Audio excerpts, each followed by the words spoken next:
Goodwill പാചകത്തിൻ്റെ പുതിയൊരു എപ്പിസോഡിലേക്ക് എല്ലാവർക്കും സ്വാഗതം. നമ്മളിന്ന് പാകം ചെയ്യാൻ പോകുന്നത് അമ്പഴങ്ങ അച്ചാറാണ്. നാടൻ രീതിയിൽ എങ്ങനെ എളുപ്പത്തിൽ നമുക്ക് രുചികരമായി അച്ചാർ പാകം ചെയ്യാമെന്ന് നമുക്ക് നോക്കാം.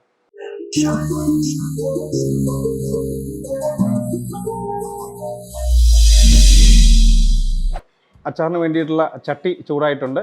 നമുക്കതിലേക്ക് നല്ലെണ്ണ ഒരു 50 ml ഒഴിച്ചു കൊടുക്കാം.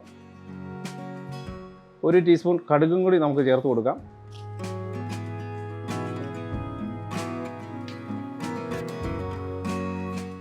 നമ്മുടെ കടുക് നന്നായിട്ട് പൊട്ടി വന്നിട്ടുണ്ട്.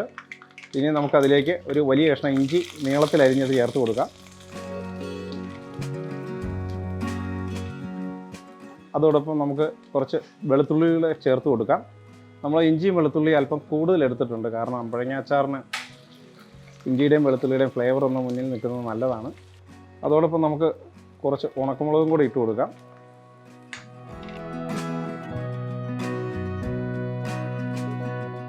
ഒരു 10 പച്ചമുളക് കൂടി നമുക്കിട്ട് കൊടുക്കാം.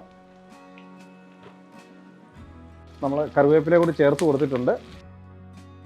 എല്ലാം ഒന്ന് നന്നായിട്ടൊന്ന് വഴന്ന് വരുന്നത് വരെ നമുക്കൊന്ന് ഇളക്കി കൊടുത്തുകൊണ്ടിരിക്കാം.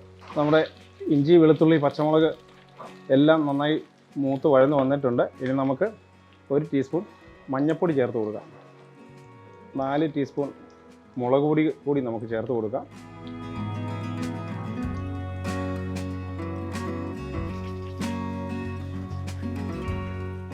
അതോടൊപ്പം ഒരു 2 ടീസ്പൂൺ അച്ചാർ പൊടി കൂടി നമുക്ക് ചേർത്ത് കൊടുക്കാം. ഉലുവ പൊടിച്ചത് ഒരു 2 ടീസ്പൂൺ നമുക്ക് ചേർത്ത് കൊടുക്കാം. 1 ടീസ്പൂൺ കായപ്പൊടി കൂടി നമ്മൾ ചേർത്ത് കൊടുക്കുന്നുണ്ട്. അതിനുശേഷം നന്നായിട്ടൊന്ന് വഴറ്റിയെടുക്കാം. നമ്മുടെ അമ്പഴങ്ങ നമ്മൾ ഉപ്പിലിട്ട് വെച്ചിരുന്നതായിരുന്നു.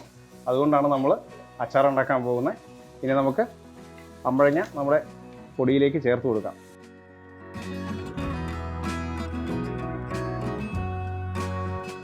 നമ്മുടെ മസാലകളെല്ലാം അമ്പഴങ്ങയോട് ചേർന്ന് വന്നിട്ടുണ്ട്. ഇനി വെള്ളം ഒരു അല്പം വറ്റി വരേണ്ടതുണ്ട്. അതുവരെ നമുക്കൊരു 2 മിനിറ്റ് ഒന്ന് മൂടി വെച്ച് വേവിക്കാം.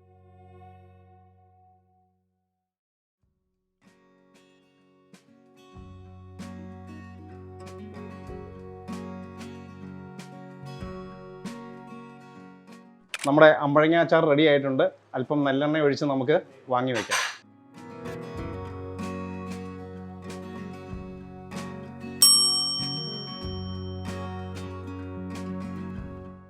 നമ്മളിന്ന് പാകം ചെയ്ത അമ്പഴങ്ങ അച്ചാർ എല്ലാവർക്കും ഇഷ്ടമായെന്ന് കരുതുന്നു. വളരെ സിമ്പിളായിട്ടുള്ള ഒരു റെസിപ്പിയാണ്. തീർച്ചയായും നിങ്ങളിത് വീഡിയോയിൽ പരീക്ഷിക്കണം.